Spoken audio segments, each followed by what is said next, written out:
I would just like to give a very big thank you to my Tier 5 channel members and patrons. Bob the Dragon, Data Magnet, Cat Crab Lobster, Duck Machine, Try Again 95, Estrella the Dreamer, Mesic, Fudic Joel, German Chemist, and Casper Arnholtz. Thank you again very much. Anyways, on to the story. The Care and Feeding of Humans, Part 4. Humor, the best weapon. As with any Deathworld species, humans are quick to anger.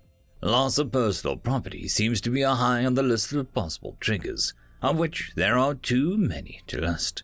For more detail, please see Expedition Silence and details about why the Glint are no longer allowed to hire humans.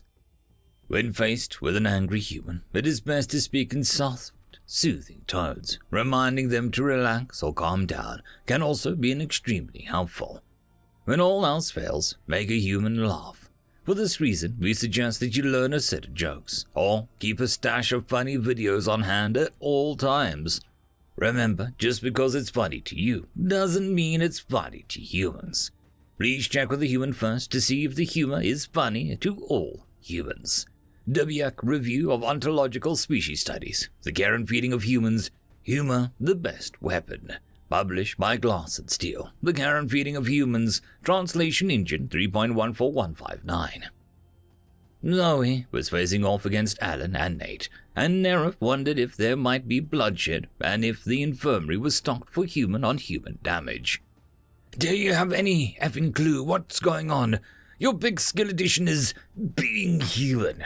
Zoe made angry claw gestures in the air when she said that, being human, and Nerif moved her hand closer to the emergency call button. Exactly how many effing missions have you been on? As many as one? Zoe continued in an angry voice. Nate interrupted Zoe with a motion of his hand towards Nerif. Zoe turned and saw Nerif standing behind her and took a deep breath. Zoe, Nerif said, and was surprised at how small her voice sounded. She took a deep breath and tried again. Zoe, what happened?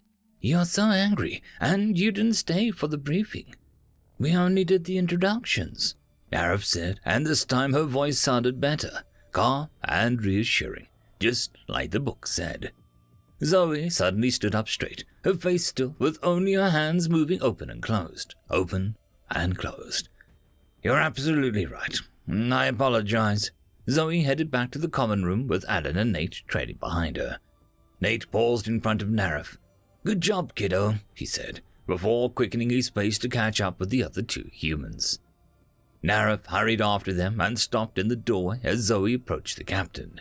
Nerif could see the captain's hand move casually towards his alarm button as Zoe approached. But he stopped when Zoe stopped a meter away from him. Captain, Zoe said, and bowed in a short and hard, I apologize for my behavior and for interrupting the briefing, and will not have it again. The captain waved his hand. Allowances are made for certain skills, as long as you have not been made unhappy by any member of the crew or expedition. Zoe swallowed. No, my unhappiness is my own and not the responsibility of any other beings. The captain nodded gravely. Well said. He turned back to Nerif. If you are finished with the introductions, perhaps we can continue with the briefing. Nerif nodded. My nesters are in the rejuvenation part, but will be able to attend breakfast tomorrow. I will introduce them to the human team tomorrow. Nerif was sure that she saw a muscle spasm in Zoe's cheek, but human faces moved so much it was hard to tell if that meant anything. Zoe, Alan, and Nate took their recently vacated seats, and Nerif sat back down next to Zoe. Even though Zoe's anger had been scary and impressive, Nerif wanted to make sure that everyone knew that she felt safe enough with Zoe to sit next to her. The captain made a gesture, and the lights dimmed, and an image of the planet appeared before the audience. This original survey mission was just a flyby, and it is given a rating of 2 or 3, and that is really just more of a precaution. The image zoomed in, and Nerif could see the planet was just a jungle planet, lush and green, with a few small seas scattered about. The flyby was able to drop off a ground station with no issue, and there have been no reports of any storms or violent geological disturbances. The hand on the ground will be charged with collecting data from the station isn't able to collect and placing new backup batteries for the station power. Standard sample collections. We're really not expecting anything big or bad. However, that's when something big and bad with lots of teeth tends to bite you in the tail. His tail twitched as if trying to avoid that bite. The image zoomed in again, and the ground station was now visible in the jungle. A small clearing around it, where the force field kept away any nasty surprises. The image tilted slightly, and Nerif could now see the long stretch of gentle shoreline. When the survey team dropped off the ground station, they missed their target spot, which was supposed to be the near ground on the landing site here. The image moved and tilted, and Nerif could now see the landing site and the ground station. She swallowed. It looked like a lot of jungle in between. The shuttle would drop the ground team here. A red dot appeared on the shoreline of the map. They will then have to hike to the ground station. It means a 30-click walk through the jungle of an unexplored world. Not ideal. Not what anyone wanted, but we took it on contract. Nerif glanced at Zoe, while trying not to look at her directly. Humans were notorious for finding ways out of contracts.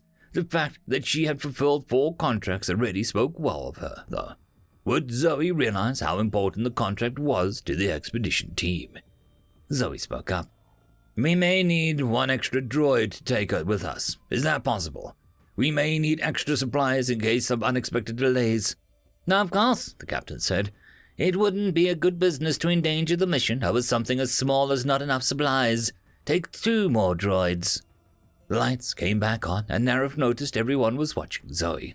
Even Alan and Nate seemed to be focused on her, even though Nate had made a show of pulling some food out of his pocket and taking a bite of it. Sounds like a piece of cake, he said. Nerif saw the puzzled faces of some of the expedition. He means that it sounds simple, she clarified to them, and was rewarded with a smile from Nate. Yes, very simple, Zoe agreed. And at that, everyone seemed to breathe a sigh of relief and started to leave. Not hurried, exactly, but not dawdling either as they left the room. Though they did seem to give the humans a wide berth, leaving Zoe, Alan, Nate, and Nerif alone at the table. So, Nerif said, I guess right about now you want to know where the gym is. End of chapter. And that, my friends, concludes this video. I hope that you enjoyed.